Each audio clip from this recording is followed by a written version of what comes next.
The impact on the community has been among the most major in all of the years I've lived here.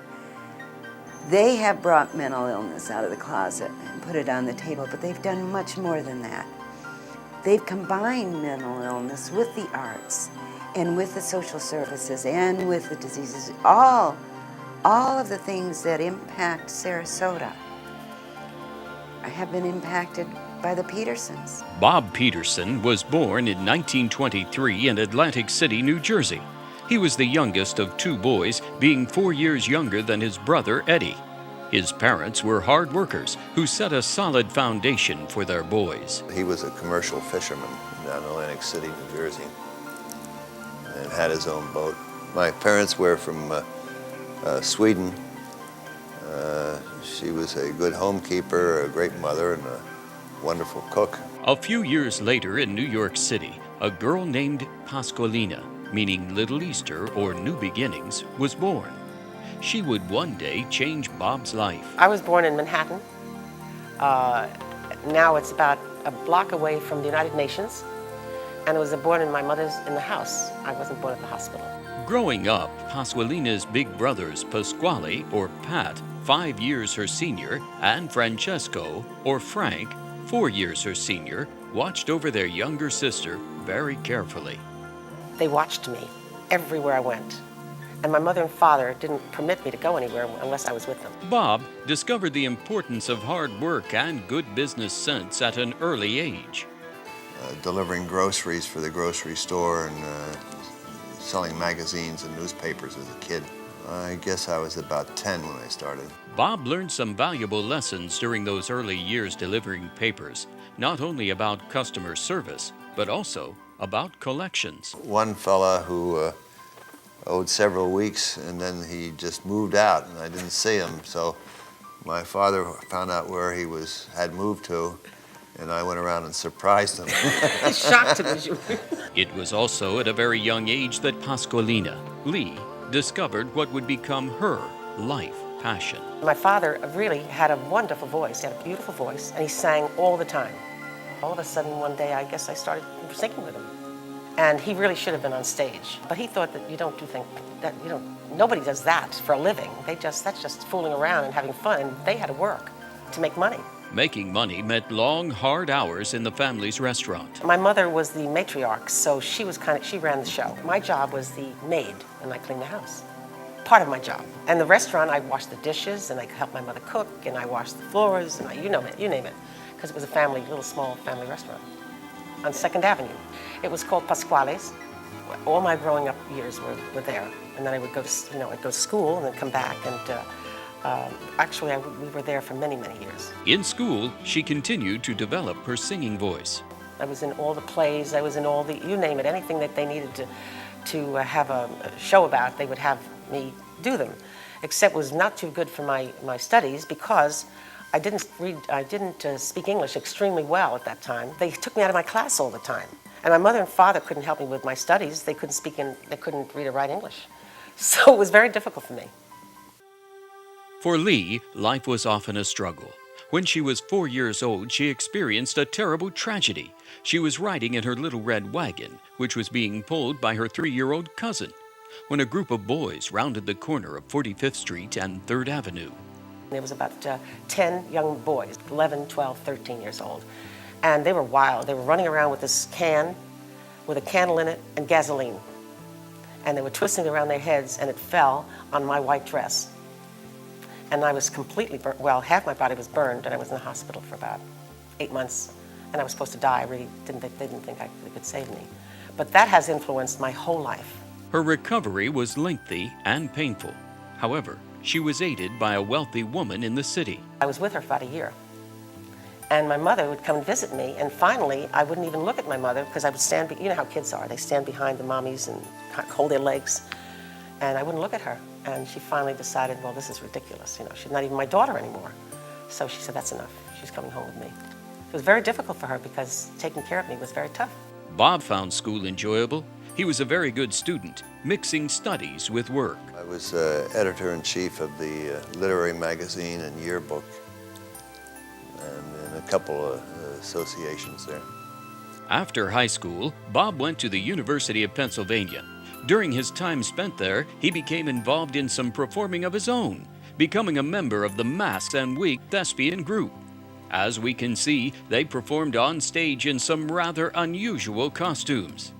He finished the University of Pennsylvania in 2 years and near the end of World War II entered the Navy as an ensign, where he was assigned to a Navy destroyer in the Pacific. When the war ended, we put my ship out of commission, and I was told that I had two choices. I could either get assigned to another ship in Hawaii, in Shanghai, or take some time and go home, and they'd give me orders from there. So I went home, and they gave me orders to another destroyer going out as a target ship in Bikini for the atom bomb tests. And I went out there for that. They gave us nice green uniforms with high boots, and we were supposed to walk on board the ship after the bomb went off to check it out. They didn't know anything about radiation in those days. Luckily, I got relieved just a few days before and headed back to the States, and my ship was the first one to be sunk by an atomic bomb. With the war over and his military service ended, Bob returned to the University of Pennsylvania Law School, where he obtained his law degree. He was just beginning to start his private practice when the Korean War broke out. And I was called again back to active duty because I was single and didn't have any children. And I had qualifications in radar and submarine detection. So my card jumped out of the machine, and I was called back for 2 more years in another destroyer in the Atlantic that time. In the Korean War, I was a lieutenant, which is the same as a captain in the Army. At the end, I was the navigator of the ship, and we happened to have the squadron commander on board, so on a trip back from the Mediterranean to the States, so I navigated a whole squadron across the Atlantic. At that time, you got to take sights, celestial sights, and compute where you are, and then set a course for where you want to go. At the conclusion of his military stint, he returned to the University of Pennsylvania, where he became assistant dean of the University of Pennsylvania Law School. One day, he decided to look into other opportunities. UPS asked the University of Pennsylvania to find several candidates, so they included me among them. And I first went there as an assistant to the secretary of the corporation. So my offices were up there on the floor with the whole board of directors. And I worked in the national company all my life, finally getting up to be a senior vice president and secretary of the corporation and a group head. Bob stayed with United Parcel Services for 33 years. He served as legal counsel for the firm and was involved in a variety of negotiations to increase the delivery coverage of the company. Well, when I went with the company, it was mainly a delivery company for retail stores to their immediate customers in the suburban areas in only 16 cities. The objective was to go nationwide from all points to all points with no restrictions as to whom we could serve. And at that time, transportation was regulated by the states and by the Federal Interstate Commerce Commission.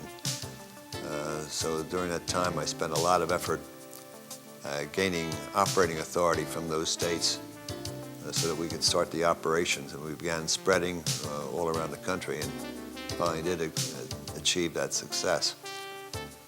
And of course, I would be involved in their rate cases before the different commissions. In the 1970s, Bob was president of United Parcel Service Co., the UPS air freight forwarder subsidiary. He was instrumental in developing the first UPS company-owned air fleet. In that capacity, he signed the contract for the purchase of UPS's first 6 727 passenger planes, which were purchased from Braniff Airways. The seats were then removed, converting the 727s into cargo aircraft.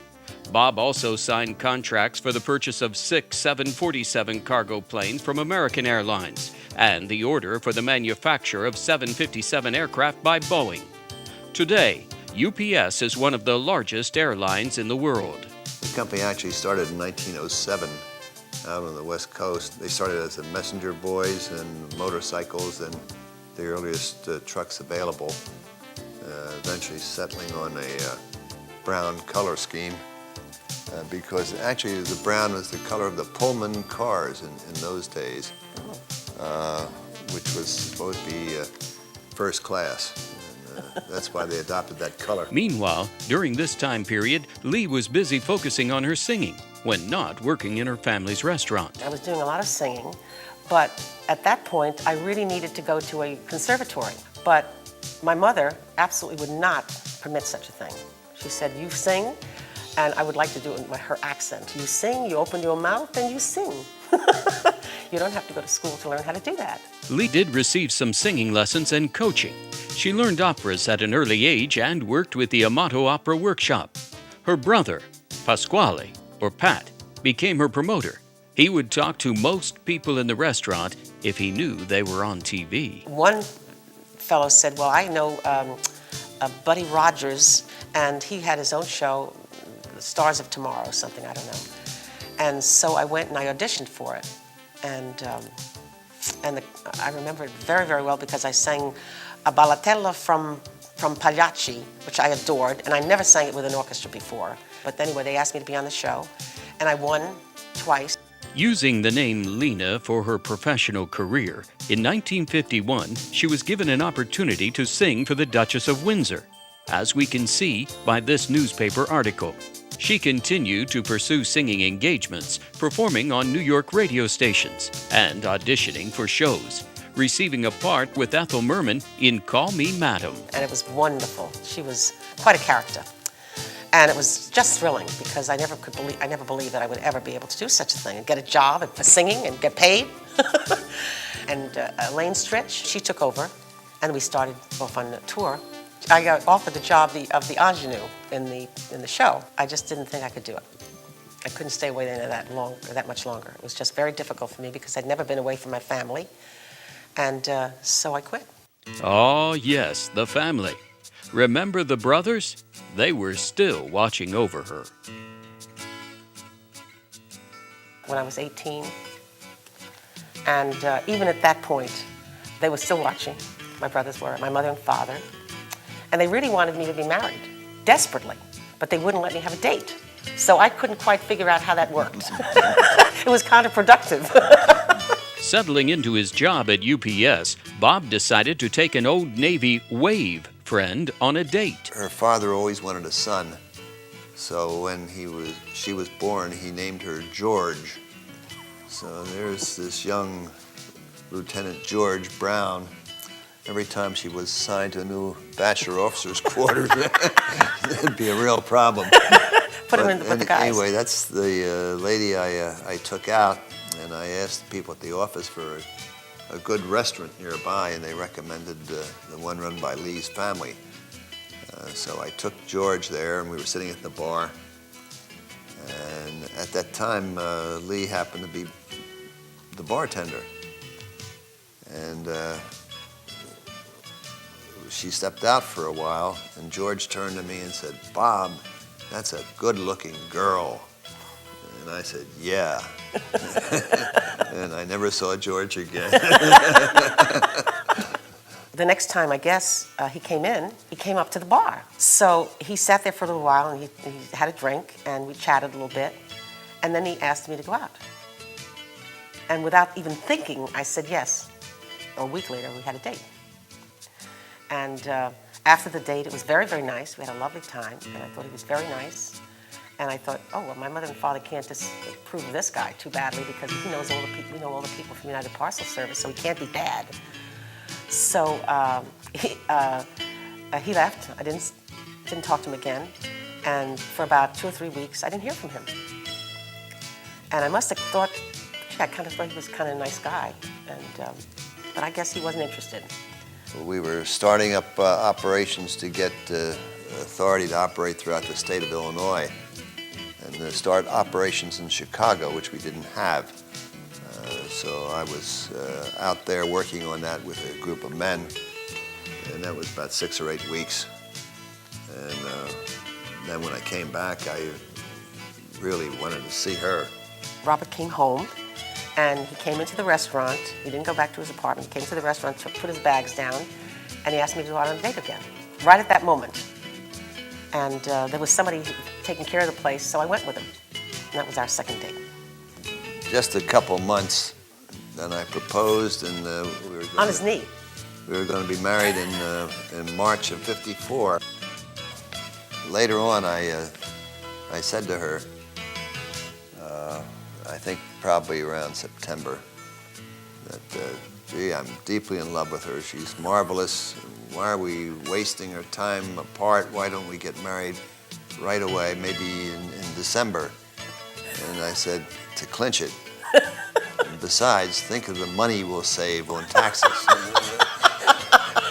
I said, what a terrible thing to say. I thought you really loved me. You're thinking about money. So we got married in March '54. The couple traveled to Bermuda for their honeymoon. When they returned, Bob continued working hard and spending a great deal of time on the road with UPS. Soon, the couple started their family with the birth of their daughter, Janice, in 1955, and their twins, David and Jeffrey, in 1956. Pasqualina was busy caring for 3 young children and continuing to pursue singing opportunities. After I had my daughter, I got into the King and I, and it was at the Paper Mill Playhouse, and it was just a wonderful experience. I took my daughter with me. At that point, I just left her in the wings for a minute, and I could still sing it, but it was just one child. But I found out I was having twins. I didn't have any clue of how to take care of these 3 babies, because when they're all together, they all want to eat at the same time, they all throw up at the same time, the diapers are dirty at the same time. So luckily, my father came and he took care of all that stuff for me. He helped me almost every day. And I had one woman who came and cleaned the house at least once a week. And that was the day I went out and took my singing lesson, just once a week.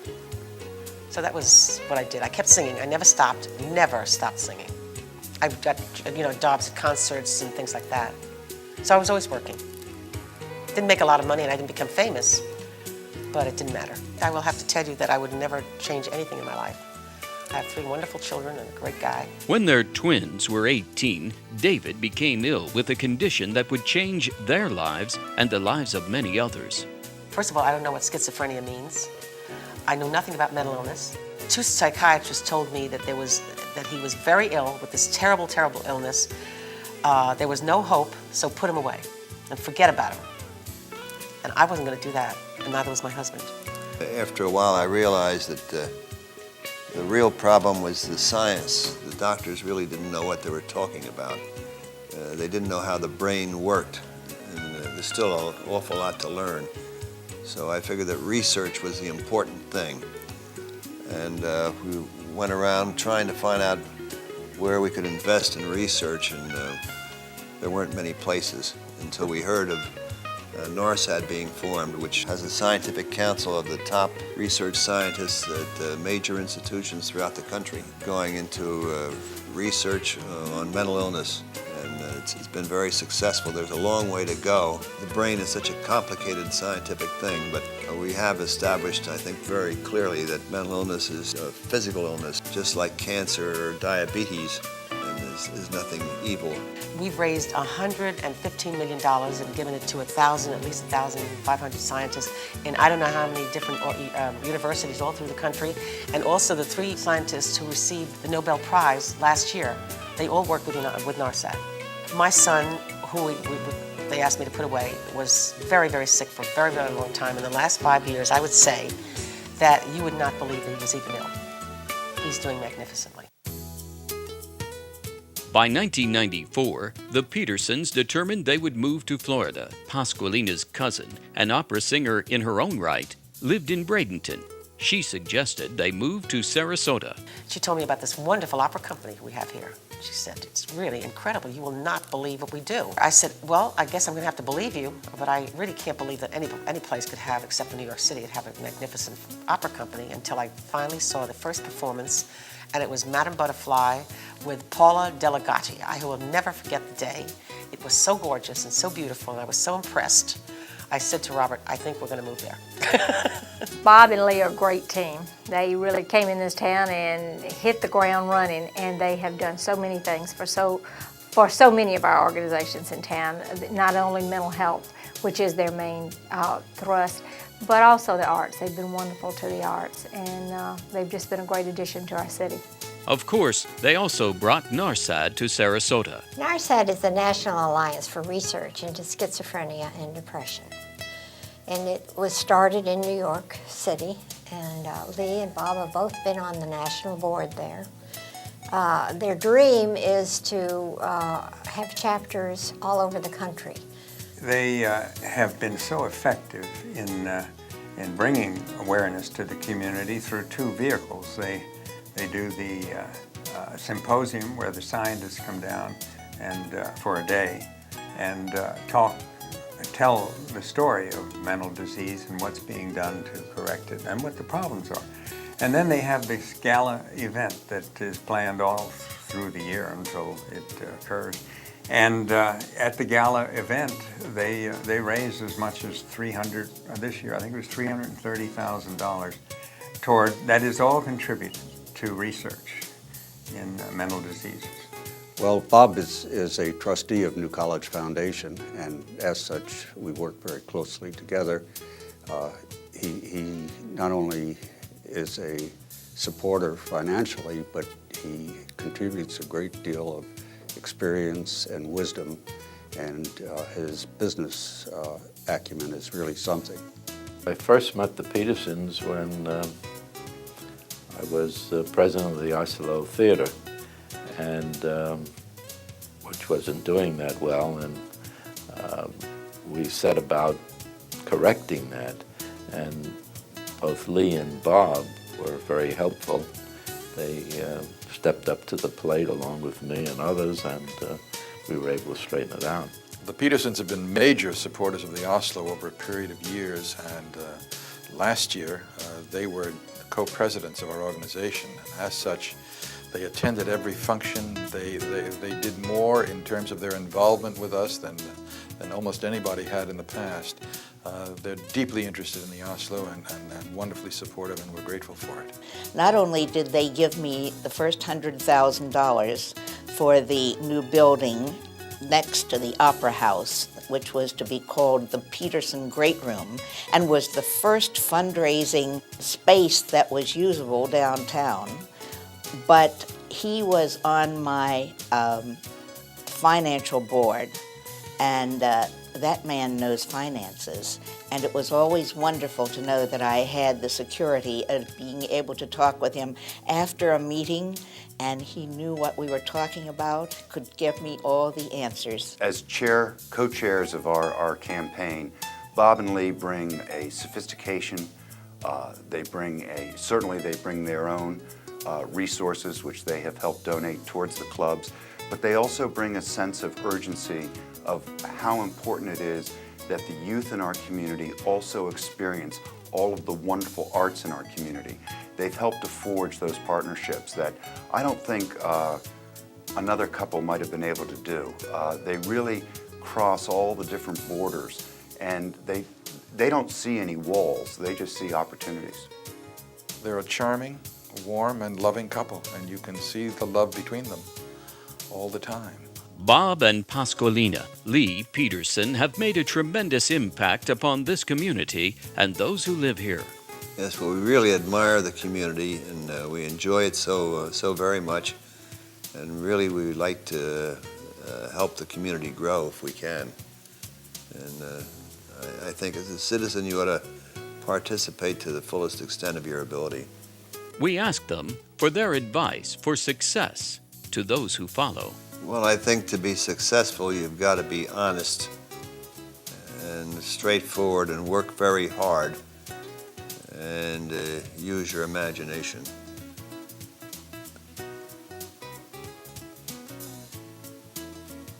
I would say that's the basis for it. If you're not honest, I don't think you can really succeed. And if you don't work hard, you won't succeed either. I just know that when you're alive, you live and you do the best you can, and you help everybody you can, because it gives you the most satisfaction, the happiness that we have gotten, both of us, from the things we've done for people, is the joy of giving.